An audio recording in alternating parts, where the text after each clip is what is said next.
Hello, everyone, and welcome to SuttonsDaze and to Canning Chat. Yes, took a small break there. We're going to be doing this on a every other week basis through the holidays, but we have lots of questions. I don't remember how many pages. I want to say maybe 6. So let's jump in and get started because the first question is actually a question for all of you to help somebody. Let's see what you got. The prepared egg says, we're moving from West Coast to East Coast, kind of last minute. Not realizing we would be moving, I canned up for winter. I tossed a lot of rings this summer because I had way too many taking up space. Now I don't have enough to secure my lids for the move. What do you guys think? Do you think my lids are going to pop open with the pressure changes during the move? If anybody has had any experience with moving from one coast to the other, if you'll toss it down in the comment section below and let the prepared egg know what your thoughts are for keeping the jars safe during the travels. I've never heard of them necessarily popping off, but you want to make sure they're not clanging. I know people have used socks or bubble wrap or liquor boxes, empty liquor boxes from a liquor store that have the dividers in them, to help cushion the blow. But yeah, I never get rid of my rings. Don't get rid of your rings. One of these days you're going to need them.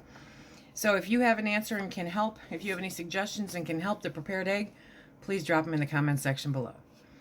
Okay, Michelle P. says, you were asked a question about double stacking steam canning and advised against it due to putting the pressure on the jars below. My question is, what is the difference with the pressure canner double stacking process?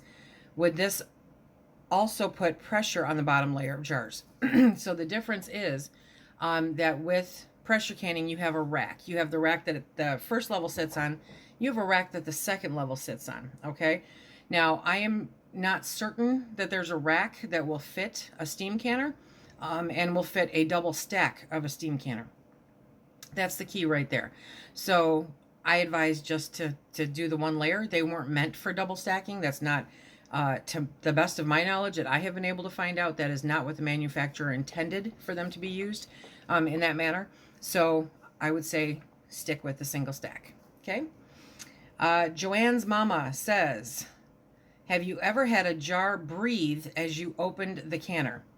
I double stack pressure canned 16 pints of turkey broth, and as I opened the lid to let it cool down, one jar would ping and then pong and then ping and then pong. It did this quite a few times, perhaps a minute, only stopping as it cooled. I was hoping I didn't have possessed broth, like the turkey broth was coming back to haunt me. So no, you don't. It's not possessed, I promise. It seems to be a natural thing that happens when canning broth of any kind. So first, when it comes down naturally from pressure, right, you're going to let it come down all by its little lonesome and then let it sit there for an additional 5 minutes. Then take your lid and cockeye it, unfasten it and just cock it to the side a little bit for another 5 minutes. And then take it completely off and start pulling out your jars. That will erase any possibilities for siphoning, during that process. But it still may have that lava lamp effect, right? That possessed effect, because that's what broth does. It really is. I don't know why. I'm going to have to find out why. Okay, number 2, my husband asked why it's okay to double stack jars to can them, but not to store them. He wondered how the weight of the top layer of jars allows the air to vent from the lower layer. Okay. You told him you would ask me. Okay, so to Joanne's mama's husband, here's the deal. You are not stacking the jars directly on top of the other jars. There's a rack in between that separates them. So it's fine. It works. I promise it works. Now, when you are stacking in your house, what it can do is it can cause a failed, it can't cause a failed seal. Let me back that up. It can disguise a failed seal. So if you've got one sitting on top of another directly, that can hold the pressure to keep that seal, which might otherwise have failed or did fail, okay? And it's holding it in there so that you would not necessarily find it. If you're going to double stack jars in order to store them on shelves, you should put something like thick corrugated cardboard or something like that in between, or keep the original boxes they came in and stack those, but I would never go more than 2 high because it's not safe. Great questions. Can't hurt to try, says bone broth question. I have always used the shanks and other bones from my deer that I harvest, but they have but they usually have quite a bit of meat left on them. Is this really considered stock because of the amount of meat and it never gels like some bone broth I have seen? I still strain it down to just liquid and can it for 75 minutes for pints. Is this okay or approved? Yes, it's okay. Now, I'm not an expert regarding the difference in the bones, right? But if you take those bones and put them in a stock pot and let them do their miracle, right? Or if you have an instant pot, ooh, yeah. I love doing my bone broth in an instant pot. You are guaranteed to have an amazing gelled, substance when you're done. But just because it doesn't gel doesn't mean it's not good. It may not have as much of the natural stuff in there that we have, in our beef bones. Because beef bones, I mean, they're bigger, Deer don't necessarily have those super big bones. But I'm thinking, I've actually never done bone broth from venison. I may have to look into that now.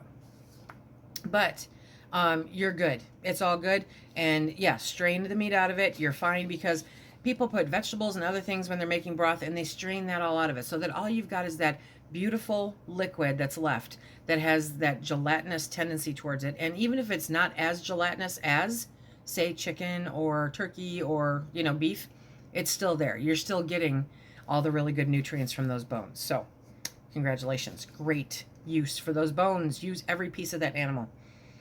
Martha Myers says, I have some blanched butter beans in my freezer. I need to make more room. Can I defrost these and can them safely? So if they're blanched, yes, I'm going to say yes. I mean, they might, butter beans are soft beans, so they might get kind of mushy, but don't overfill the jars. Make sure you have enough liquid in there.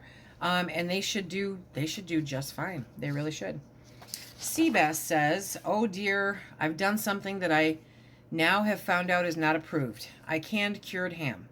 I bought it from Gordon's and cubed it up and pressure canned it. Secondly, I made hamburger patties, 2 in each jar, and pressure canned it.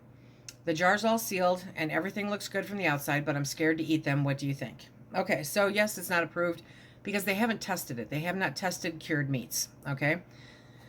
Pardon me. So if you cubed up the ham, added liquid to the jars, okay, to an inch headspace and can them, my thought is that they will be safe as long as you can them for the 75 minutes or 90 minutes. I'm not guaranteed, I can't guarantee this. There's no way I can guarantee any of this, okay? But my thought is that they would still be safe. As far as the burgers, I'm curious about only putting 2 patties in a jar, because unless they're really thick patties, because the jars are taller, you know what I mean? So if you put 2 patties and added liquid, then you should be absolutely fine. If you didn't add liquid, that is missing a whole lot of headspace, and I would not think that those are safe. I personally would not eat those, okay? I'd eat the ham, but I would not eat the burgers. So that's my thought. Lynn's over it. Can you can any pumpkins for pie filling, as in those Halloween decorations? So that's a really great question, and a lot of people don't know this. Pumpkin is a type of squash, and therefore it's considered a fruit. Check it out. Yeah, I know. It's not a veggie. Pumpkins, as well as other varieties of squash, think winter squash, not zucchini, right, are edible. Gourds, on the other hand, are not edible. While pumpkin can be used for cooking and decorating, gourds are purely decorative. The easiest way to look at it is there are types of pumpkins for eating, types of pumpkins for carving only, and types ideal for both. Edible pumpkins are used for making classic pumpkin pies and other baked goods, as well as in savory dishes. They add flavor, yes, but color and consistency as well. So not all pumpkins are created equal. If you do a little search on Google, you'll be able to see, all the different kinds and what they're actually good for. Jack-o'-lanterns are not typically good for eating. They just don't have that flavor. It's just not good. Joyful Noise. How long should I expect it to take to come to 11 pounds of pressure? I realize there are many things that can affect this. I realize it will take longer than when I pressure cook in my Ninja. It will. But I feel like this is taking way too long. It took 45 minutes after I put the regulator for the pin to pop up. I'm at 1325 foot elevation. Okay, so here's the thing though. So I don't know what you're starting off with. at the beginning, okay? Is it cold water that you're starting off with? Cold water is going to take significantly longer to come up to pressure. Along with that, whether it's cold water or hot water, you have to bring it up to pressure. You have to bring it up to the heat so that it's creating that steady stream of steam, okay?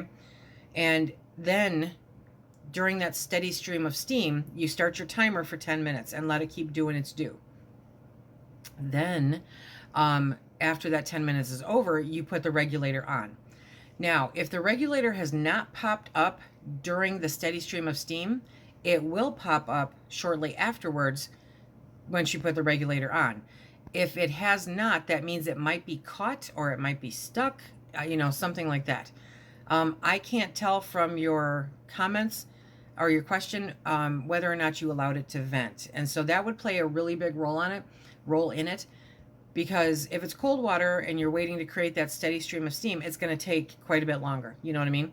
If you did not if you did not wait and do this steady stream of steam for 10 minutes and you just put the regulator, pardon me, right on it, that would be the cause, I'm thinking, for a 45-minute wait. So I don't know enough to truly accurately answer your question, but I hope it helps a little bit. Pardon me. Yeah, okay. So Patricia Ludlam says, how often do you find a failed lid when cleaning your pantry? In all honesty, I've only had a failed lid happen 3 times. One was spaghetti sauce. One was pickles. Oh, yeah. And one was black beans. And you can smell it. You can smell it. It alerts you. It tells you it's not fun. Susie Biker Babe says, will vacuum canning work the same as pressure canning and being sealed properly and shelf stable? No.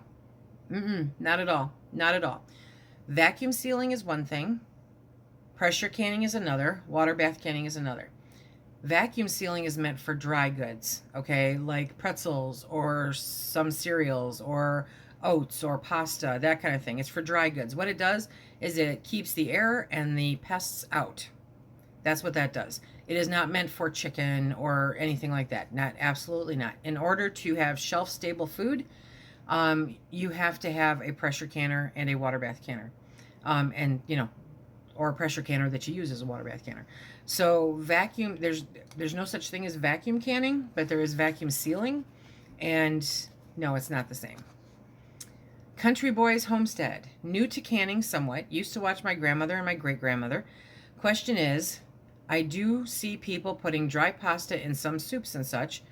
What is the reason this is not being allowed? I'm assuming it's due to the pasta cooking to mush, or is there other reasons? The pasta cooking to mush, being inedible, being undesirable, okay? And because it's a grain, it's a flour, they're not sure that the heat is penetrating it properly for the amount of time necessary to kill any bacteria, and because it hasn't been tested. So those are the reasons. Just don't do it. Okay, so Illustration Station says, question, should canning lids be vacuum sealed for long-term storage? Wondering if the compound dries, gets brittle over time.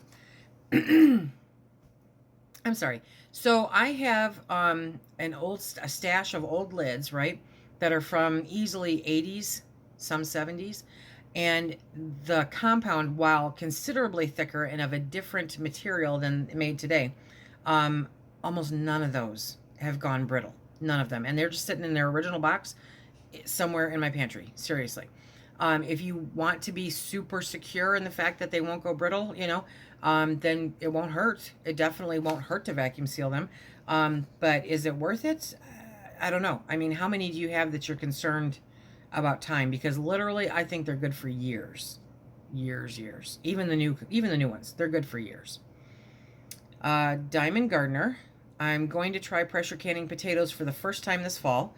Potatoes have to be blanched first, right? Right. Do you start the blanching timer when the water returns to a boil or when you first put them in the boiling water? I always start it when I first put them in the water. To wait for that water to come back up to a boil, you're cooking the potatoes even longer, and then you're not blanching them, you're cooking them, and it'll be a mess, okay? And do you put your potatoes in ice water after blanching them? I don't think so. No. I mean, you could to stop the cooking process, definitely. I don't think it's necessary though. I take them out and I put them into a different bowl, or I, start putting them into jars. So I don't put them into ice water. But it makes sense if you're doing, a bulk amount of them. That makes sense. It really does, because it'll stop the cooking process. Blah. Jennifer Parr says, okay, newbie here. Love the canning chats. I don't really understand the jiggler. I'm in Iowa, less than 1,000 feet. I can using the dial gauge at 11 pounds of pressure for 75 minutes in pints for meat. So if I use a jiggler, I only use 10 pounds of pressure. Why the difference? Thanks for your help.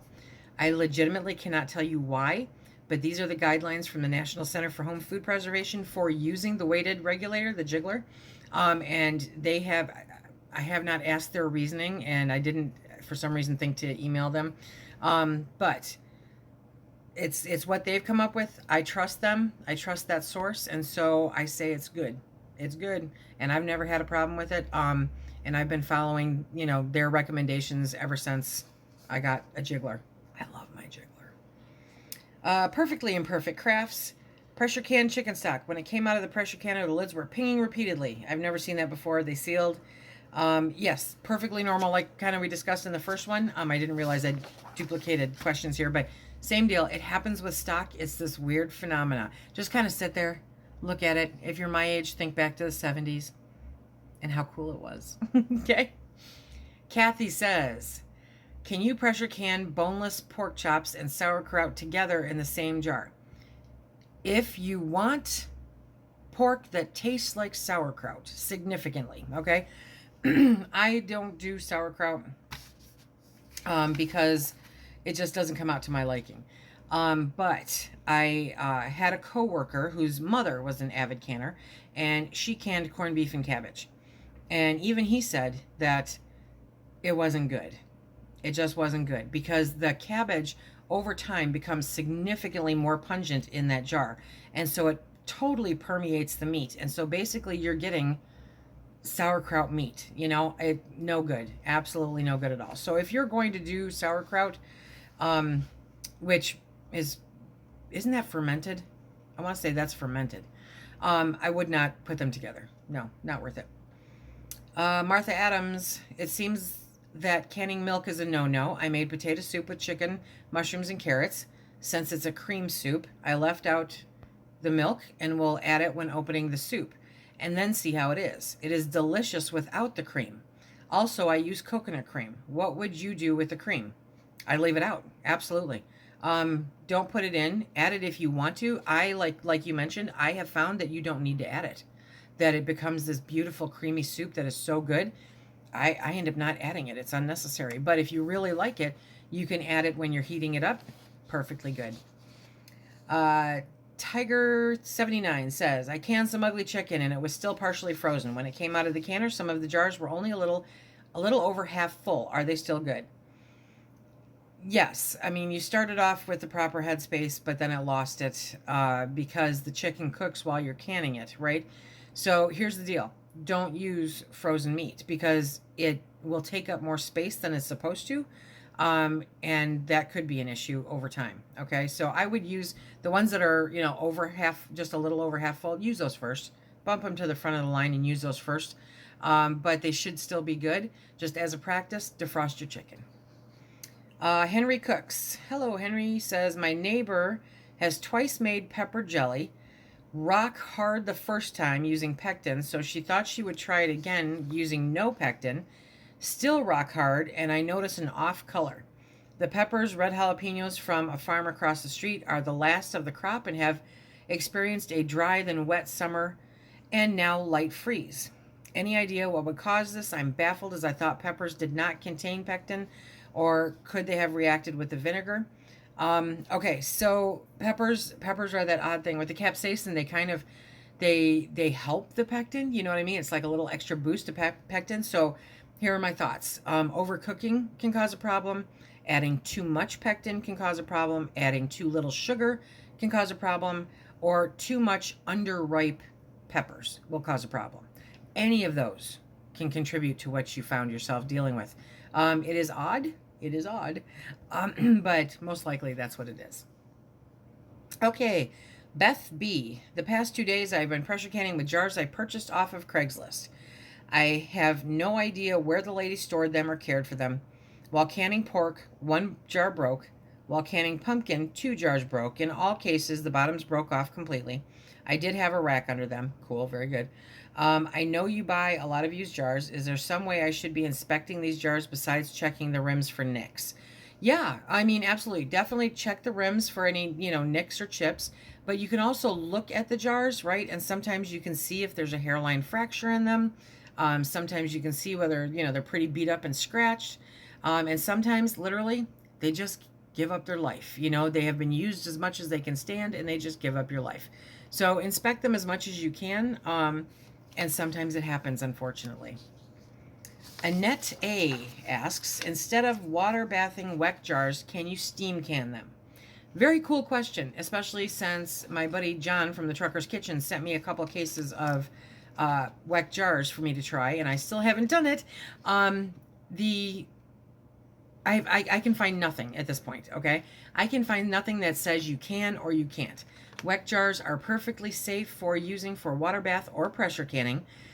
Steam canning is supposed to be equivalent to water bath canning, and so I would think it's worth a shot.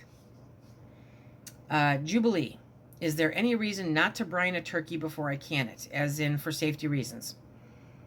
No, unless they consider that cured, but I don't think that's cured. I mean, I don't think that's cured. So no, you should be good. You should be absolutely good.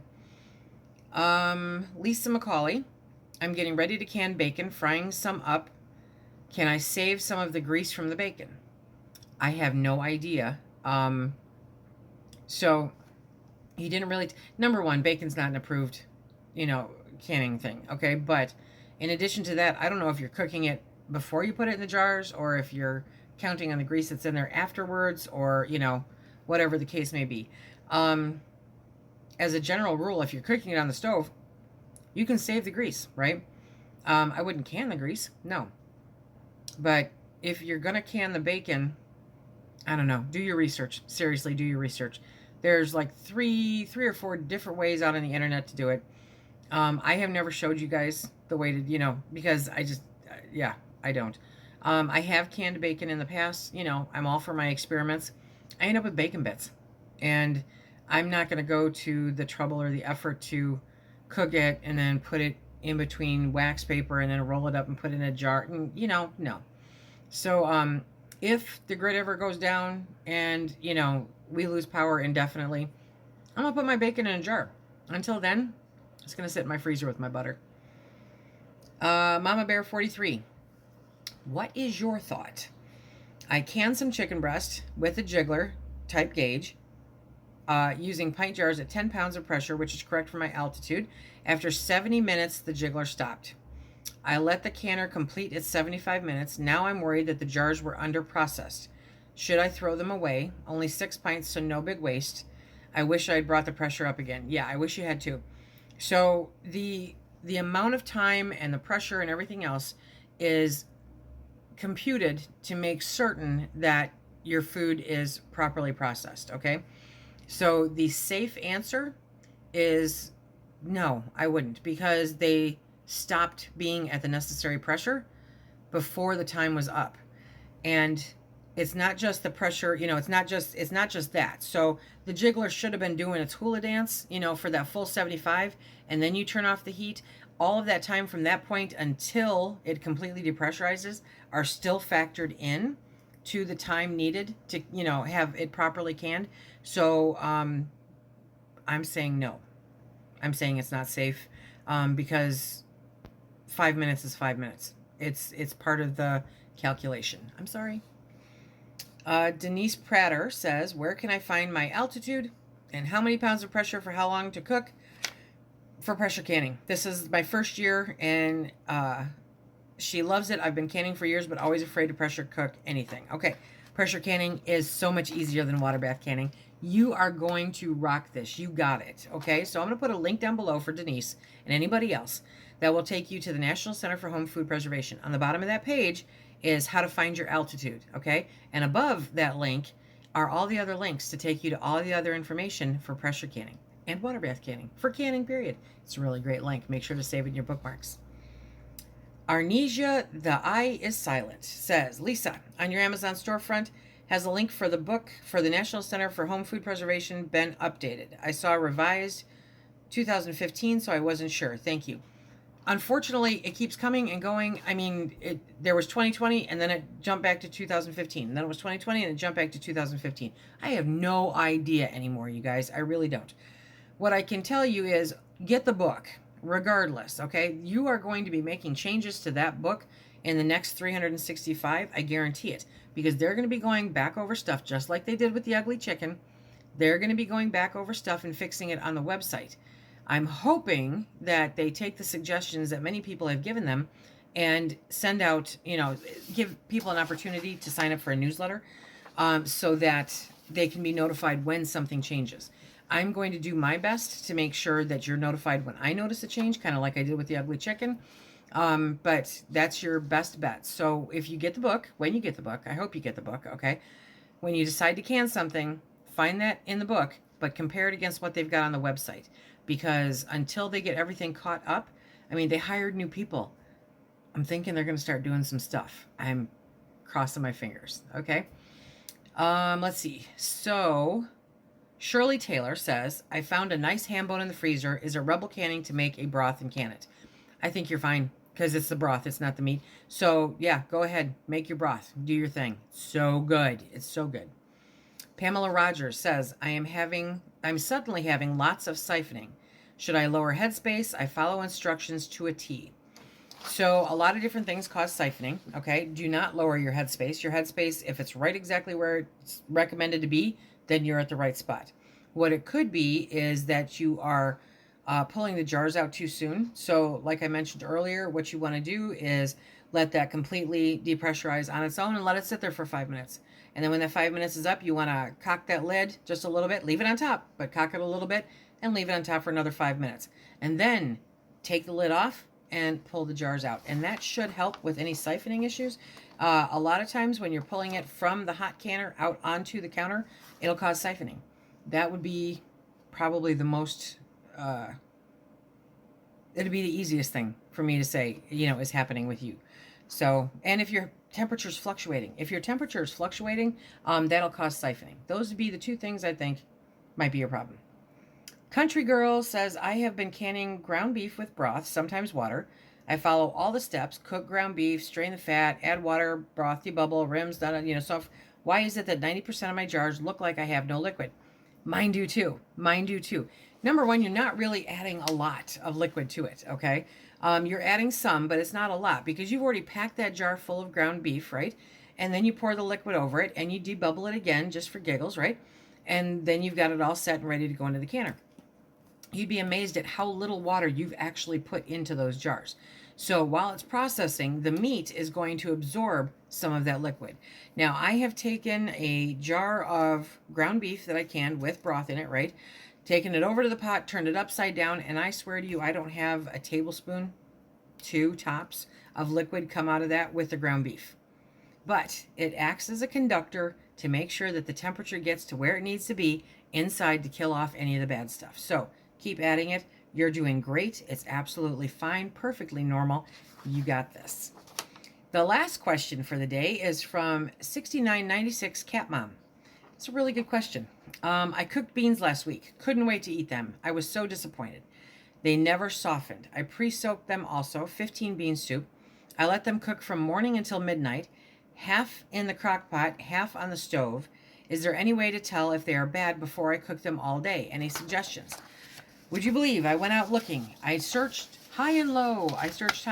And I'm getting nothing, no good real information on finding out how dry beans are bad before you actually stick them in the water.